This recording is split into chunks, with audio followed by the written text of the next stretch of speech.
माझी मैत्रीण ममता, आम्ही दोघी पुण्याहून आलोय आणि आमची एक संस्था आहे सहयोग सुविधा, आम्ही सगळे मिळून करू शकतो. सहयोगचा अर्थ जो आहे तर त्यामध्ये सगळ्यांनी शांत होता.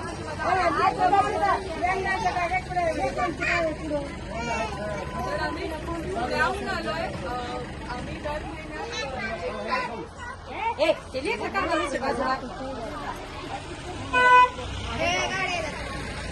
दर महिन्यात आम्ही काही ना काही उपक्रम करतो समाजासाठी. तर आमची संस्था छोटी आहे पण आम्ही 12 वर्ष करतो आणि जिथे जशी गरज असेल म्हणजे गरीब काळ भागात जातो. पूर आला तिथे कोविडच्या वेळेस शाळांमध्ये मदत करतो. आदिवासी शाळा प्रकारची मदत करतो. असं 12 वर्ष करतो. तर आज महिला दिनानिमित्त आम्ही पुण्याहून तिथे आलो बाजूला आणि मला माहिती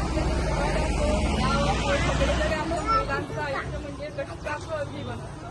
तर त्यासाठी आम्ही सगळ्यांना जे जे आम्हाला रस्त्यात भेटतात आम्ही सगळ्यांना भेटवस्तू आणते. सगळ्या महिलांसाठी छोटी वस्तू तुम्हाला आवडेल अशी आशा करतो.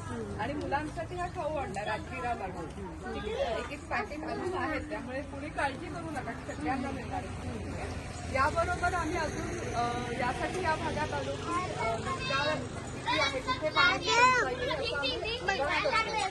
आम्ही एप्रिल महिन्यात पुढच्या महिन्यात जिथे पाण्याची अडचण आहे आणि ज्या लोकांना टँकर वगैरे परवडत नाही. आता या सगळ्याच भागात पण कुणाला पैसे असतात टँकरसाठी, कुणाला नसतात. तर जिथे नाहीये तिथे आम्हाला काहीतरी मदत करायची. तर आम्हाला तुम्ही काही माहिती दिली तर त्याचा उपयोग होईल.